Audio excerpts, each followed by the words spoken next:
Hello Dave, thank you for joining us for questions for the club. You're the head of recruitment, we're heading into the new season. Let's get straight into the questions. Yeah. Stuart from Torquay would like to know, what is your previous background in football and who is the best young player you've seen while scouting? Right. My previous background in football was I started with Bristol City in 1996. I stayed there till about 2007. I moved from Bristol City to Southampton in 2007 to 2011. From 2011 to about 2013-14 I worked for the partially sighted and the deaf as head of recruitment there, and then I finished up with Yeovil before I came here. But in between that I worked for Fenerbahce from 1996 until in the 2000s as well, so I was the head scout for this country looking for players in England. Tell us a little bit about, we'll get onto the player, your best player you scout. Tell us a little bit about how you coach. Yeah, how I coach. Well, mainly is I work with the younger ones, but I can work all the way through, and that's quite a hard job in itself, because to be a different coach at different levels takes many years of experience. And how I like to coach, I like to start with the younger ones and work with the ball mastery and working with them so they're masters of the ball, because if you're good with the ball and you've got good receiving skills, okay, you've got a good first touch, that stands you in good stead to be a good player.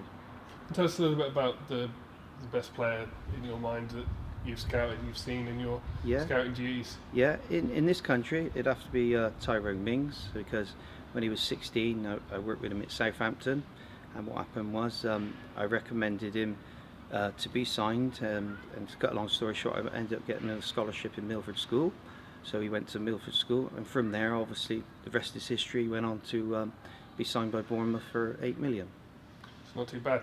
But there's also a player internationally. Yeah. Internationally, when I worked with Fenerbahce Football Club, obviously I think it was 2004 when he played against Fenerbahce in the away fixture.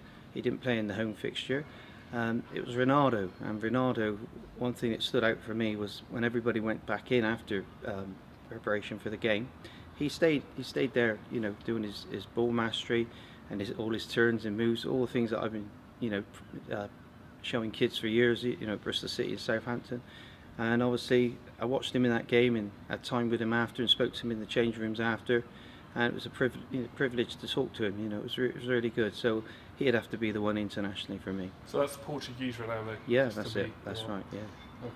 Okay. Lucy is 34 from Plainmoor. She asks, how does the process work when you recommend a player to Kevin Nicholson, the manager? Yeah, process. Well, say at the moment we're looking for a left-sided player or a centre forward. Obviously Kevin would ask me what players have I scouted. I'd always make sure I've looked at them at least half a dozen times. I'd do some reports on them.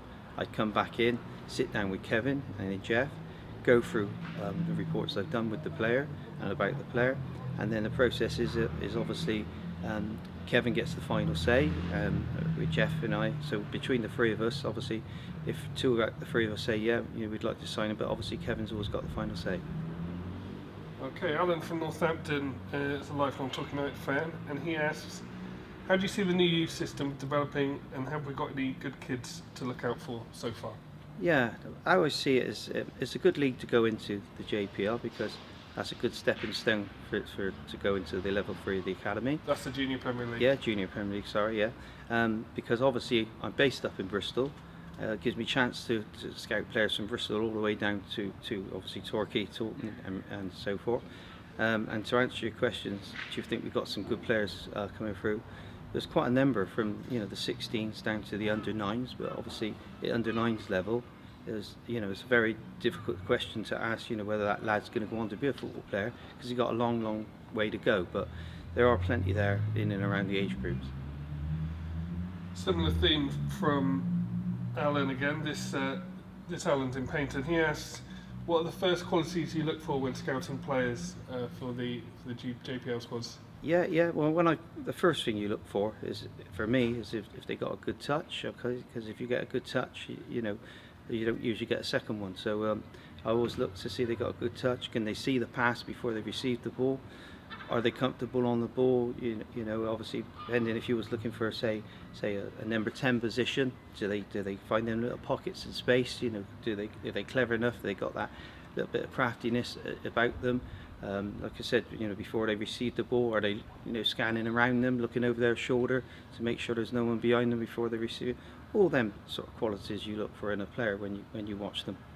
And this is your big emphasis is on technique, isn't it? Oh, it I don't is. think that's come across so far, but No. this is what you coach at your Chew Valley. Yeah, because obviously cool. before I worked for Bristol City and lucky enough to get the first job in football back in the 90s there, I obviously run a club which is called Chew Valley Football Club, and that's 20 years today now. And we're lucky enough that that club, because of the years I did with Fenerbahce, is the only club in the world that's allowed to use the crest of Fenerbahce.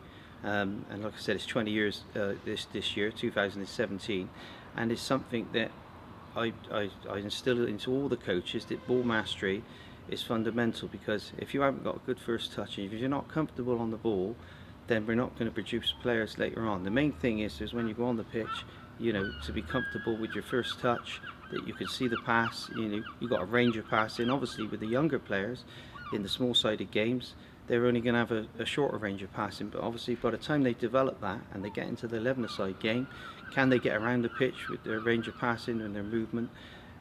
All them sort of things we make sure with the players from 9 to 16 that, you know, all the coaches are level 2 or B license, and we follow, you know, that philosophy. Lisa from Torquay asks, you obviously spend a lot of time watching clubs around the division. What approach would best serve us so we have a good season? Yeah, well, like I said, I came in at March. I've seen a fair few of the teams now.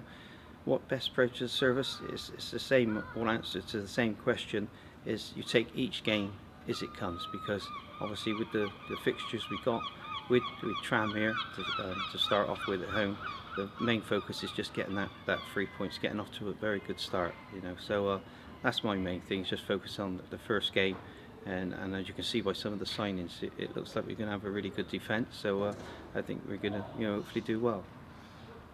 The fixture schedule's just been released. Is there anything that sticks out for you? Yeah, obviously the first two couldn't kind of any tougher than that, and obviously there are some sides, you know, like Leyton Orient, like Hartlepool, who's obviously spending a lot of money. So it's going to be a difficult season, but at the same time, I'm sure if we get off to a good start, we finished obviously really well, winning the last 3 games. I'm sure if we get off to a good start, you know, we could have a good season.